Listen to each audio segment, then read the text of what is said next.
Man, this game's so boring nowadays. There's nothing to do anymore. Like, I guess I'll just go buy some gems or something, but like, there's nothing new in this game. It's just so, hold up a minute. Yeah, bingo, right. Like, I'm never gonna play that in my life. There's no reason for me to play bingo, and I'm never gonna do it. Now, if you'll excuse me, I'm gonna go buy some gems. Oh man, I love wasting money. Let's go. Oh, Zinf's calling. Hey, Zinf. Nebulaze, get spring boots or get kicked from the perm. What? Bingo. Whether you love it or you hate it, you're gonna have to do it at some point. Luckily, bingo's pretty similar to the actual game. You spawn in, chop some wood, and die miserably trying to speed bridge. One of the big changes that bingo makes is that you now get a bingo card, a set amount of challenges for you to complete in order to gain bingo points. These bingo points can then be spent at the bingo shop. For me, that will be in order to buy these spring boots. However, let's actually start with the video. First off, let's get off this island. Much better. I started this event by getting some pretty mediocre potions from Elixir. After that, I went on my merry way to do one of my favorite things in this entire game. Ransacking private businesses. I used these stolen goods to craft myself a set of farming armor. Shortly after that, I went to Rosetta to buy 2 new armor sets. I was then stuck at what new armor set I should make next. And after 5 minutes, I made gold armor. An easy game, completing my very first bingo task. So next up, I need to get my enchanting level up. Now normally this is extremely tedious. Why? Because it's pretty hard to get XP, honestly. Luckily, I have a little trick up my sleeve. Yes! I love not playing the game as intended. This is amazing. After about 4 minutes of enchanting, I got myself an experimentation table. I then did super pairs and got myself my second bingo point. I then went to Jamie in the hub and got myself a rogue sword. Used the ability once and got myself another bingo point. I'm just stupid and didn't record that, so yeah, just thought I'd throw that in there. I then looked for the next task to focus on. I quickly landed on getting the dirty reforge and an item of my choosing. Money was not an issue anymore, but I needed to get my mining level up. Now I hear you asking, Nebulaze, how are you gonna get your mining level up so quickly? And to that, my friend, I have one very simple answer.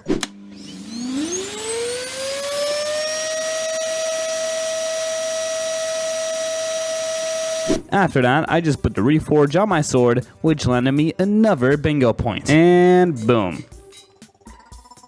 I then wiped out the entire population of cows to make a small backpack. There was very fierce competition, and I'm almost certain that I've hurt my mental health in the long run. I swear to God, this guy is getting on my nerves so much! But whatever, I got another bingo point. Yippee! That is so much better. I then decided to grind about 20 more collections for another task.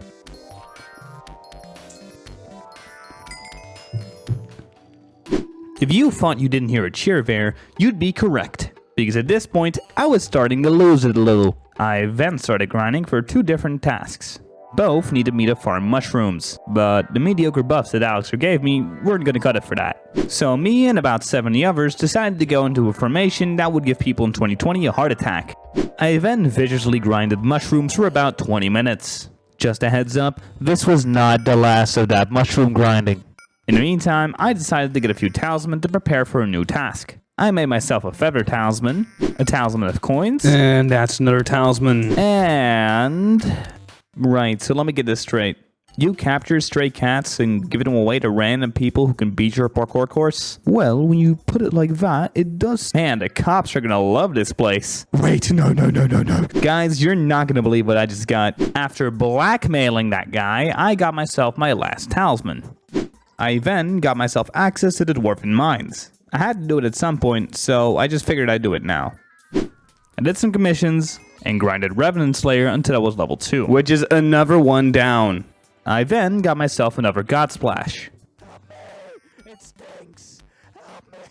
I then visited one of the splashers, which gave me just enough secret chance for another task. Hey, yeah, it actually... Knock knock. Who's there? More farming! Yeah, there wasn't enough mushroom contest, so I kinda had to join. I then quickly wanted to get a 270 score for one run. So I went to Party Finder and... Afterwards, I did a little bit more farming. And after about 20 minutes, I made myself a bat pet, landing me another point. After that was finally done, I feel like I'm forgetting something. Farming! There's always more farming. Luckily, this was the last time I had to farm. And after 20 minutes, I got my last silver medal. I then went to Anita and got myself a mathematical hoe blueprint. And that is another one done. I also got enough mushrooms to upgrade my tier 11 mushroom minion to a tier 12. But for that, I had to go to Trevor. Right, so you're gonna send me to kill endangered animals, and in turn, you'll skin them. Well, yeah, basically, but in turn, I'll give you the pelts as well. Wait, pelts as in plural? How do you get multiple pelts out of one animal? Don't question it. Anyway, I don't really feel like doing all that. Luckily, I've got your parents on speed dial. Guys, look what I just got. Oh my god. And we didn't just get one, we got 2 points. Because there was a secret second task that I didn't tell you about. Man, after another fret, we were finally in the end game. First, we had to unlock the Crystal Hollows. For that, I had to be hard at mountain level 3. So off I went, doing commissions and mining. Man, this is boring. Ugh. Surely there's gotta be a better way, right? How much TNT are you legally allowed to sell me? Legally? Friends, do not worry about the law. I like where this is going. Listen up. I have laced the ceiling with 40 stacks of TNT. If you do not grant me access to the Crystal Hollows, this place is going to blow. And guess where we are now? In the meantime, I also got my mithril powder task done. But guess who forgot to record that? I then immediately went to the Mines of Devon, as my next task was to get a Jade Crystal. Oh man, I'm rich! After about 5 minutes, I got all 4 tools I needed to get the Jade Crystal. Yeah, there's very little to say about this, honestly. Well, that was easy. And as you can hear, I was dead. My crumbling sanity aside, I only had 2 tasks left. Getting Combat 20 and getting 130,000 Hearthstone collection. Yes, you heard me right. 130,000. But hey, come on, nothing that a little unpaid forced labor can't solve, right? Work! I fed you guys like 4 days ago, come on. Alright, it's obvious, you need something to fight for. Alright, person that gives me the most Hearthstone gets to come back and live a normal life. With those minions set up, I could finally grind the other task, which was Combat 20. Which, while not nearly as painful, was still a horrible experience. I started off killing Endermen in the end, which got horribly boring. So I, started doing revs by myself. Which very quickly landed me Combat 20. Which brought me to the last thing I had to do. Mine for hours until I got bored of it. Can't stop mining. Need to grind! But after that, claiming what my minions had made. And once I did that, I was finally done. After grueling 19 hours of playtime, I did it. I beat Skyblock's easiest bingo. Oh, man, I haven't showered in like 4 days. Ugh. I mean, it's probably normal, right? Time for what everyone's been waiting for. Hey there, bingo man. Hello there, mate. Yeah, I'd like a pair of spring boots, please. Righty, mate. Coming right up. Something wrong? Mate, you're like missing like 20 points. What? Are you sure? Nah, mate, I'm dead serious. Oh no, is that what I think it is? No!